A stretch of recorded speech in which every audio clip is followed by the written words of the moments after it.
quando foi construído o Titanic, era um dos maiores e mais luxuosos navios de passageiros com características de alta classe. Como uma grande escadaria, uma piscina e um ginásio, as pessoas o consideravam inafundável por causa de seus avançados dispositivos de segurança. Seu trágico naufrágio em sua inauguração viagem em 1912 provou que não era o caso. Não foi até 1985 que os destroços do Titanic foram finalmente redescobertos usando tecnologia de sonar de última geração. Desde que milhares de itens foram recuperados do Titanic, muitos deles sendo colocados em exibição ou vender para leilão. Coisas como joias, um colete salva-vidas, um menu do restaurante do navio ou até mesmo uma amostra de carpete da cabine de primeira classe. Todos confundiram o público e contaram histórias de muitas pessoas a bordo que os cientistas tentaram vir com estratégias para recuperar o Titanic, não porque eles querem exibi-lo, mas para que ele possa ser estudado adequadamente. E mais importante, para impedir que ele se movimente. Cada vez mais danificados no fundo do oceano, alguns sugeriram encher o suporte com bolas de ping-pong para fazê-lo flutuar, enquanto outros até consideraram injetar 198 mil toneladas de vaselina. Uma outra solução criativa foi proposta a ideia de usar uma garra gigante ou colher para levantar o Titanic. Ninguém inventou este dispositivo usando 500 mil de toneladas de nitrogênio líquido para prendê-lo em um iceberg que flutuaria até a superfície. Também foi considerado, mas todas essas estratégias potenciais tiveram que ser abandonadas, já que o Titanic é muito frágil para ser recuperado, pois as icônicas grades de proa do Titanic correm o risco de desmoronar. Bactérias comedoras de metal continuam a mastigar os destroços dos transatlânticos. Uma empresa de exploração submarina planeja coletar dados sobre a deterioração do navio em expedições anuais que eles esperam que isso os ajude a aprender mais sobre o Titanic e também mais sobre o ecossistema que os naufrágios criam. Transatlântico de mais de 100 anos também está sendo amadurecido diariamente pelas correntes do mar profundo. Alguns especialistas preveem que o navio pode desaparecer em algumas décadas devido a buracos em seu casco convés em que os passageiros se amontoaram quando o navio afundou. Desabou no ginásio perto da grande escadaria também caiu. E em 2019 a expedição descobriu que a banheira do capitão, que se tornou visível depois que a parede externa da cabine do capitão não está mais lá. Essas expedições anuais também coletam dados sobre as criaturas que vivem no local, incluindo caranguejos e corais. Surpreendentemente, muitas espécies só foram vistas lá no naufrágio do Titanic, então os cientistas estão curiosos para saber mais sobre eles. O mais famoso de todas essas criaturas é o Alamonus Titanic, é uma bactéria e foi descoberto nos destroços do Titanic. O que é interessante sobre essa criatura é que ela é capaz de prosperar em ambientes extremamente salgados.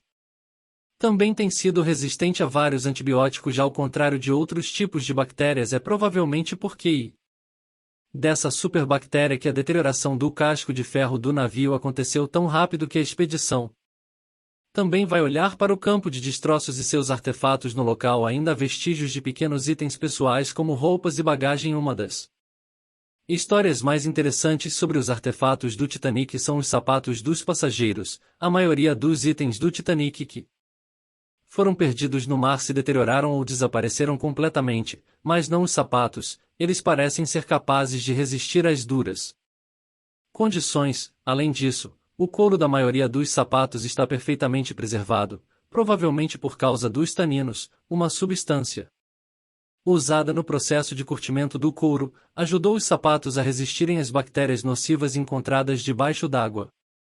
Toda essa exploração pode ter deixado você animado. Se for esse o caso, tenho boas notícias para compartilhar. Você pode até se juntar a expedições para explorar pessoalmente o Titanic. Você deve planejar com antecedência e se inscrever para ser um especialista em missão com o OceanGate, o comp qualquer responsável pela viagem. No entanto, esta experiência vem com um preço alto de $250 mil.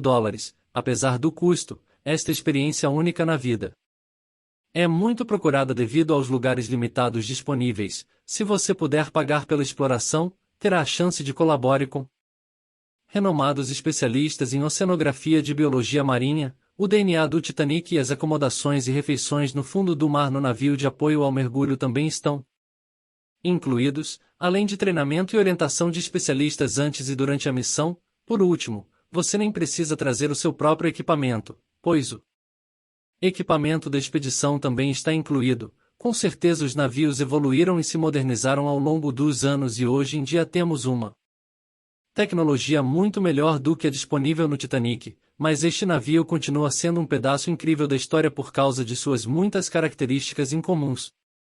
Como o fato de que o apito do Titanic era alto o suficiente para ser ouvido a mais de 11 milhas de distância ou o fato de que o casco do quadril foi pintado com uma mistura especial de chumbo vermelho e óleo de linhaça que se acreditava ser eficaz na prevenção do crescimento de algas marinhas e outros organismos marinhos.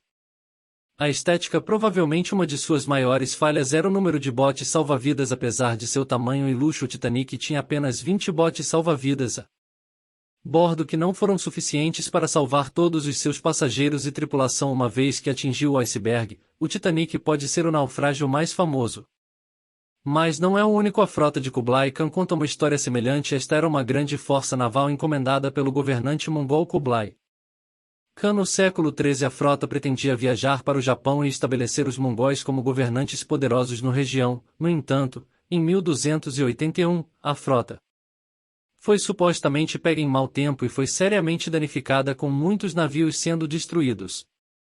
Que a frota foi destruída por um enorme tufão que veio a ser conhecido como kamikaze ou vento divino. Acredita-se que esta forte tempestade tenha sido enviada pelos espíritos superiores para proteger o Japão dos mongóis. A verdade sobre seu desaparecimento permanece um mistério para hoje. No entanto, os destroços da frota ou partes dela parecem ter sido descobertos na década de 1980 por arqueólogos asiáticos que cavaram no local e estudaram os restos dos navios em um local próximo à Baía de Imari.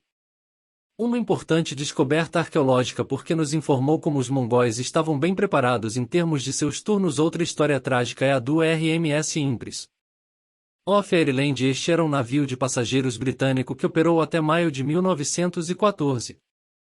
Isto é quando o navio estava navegando da cidade de Quebec para Liverpool, mas colidiu com o armazém norueguês Collier SS no nevoeiro na costa de Rimouski, Quebec. A colisão se abriu um grande buraco na lateral do Impris of Ireland e o navio começou a encher rapidamente de água e afundar a tripulação.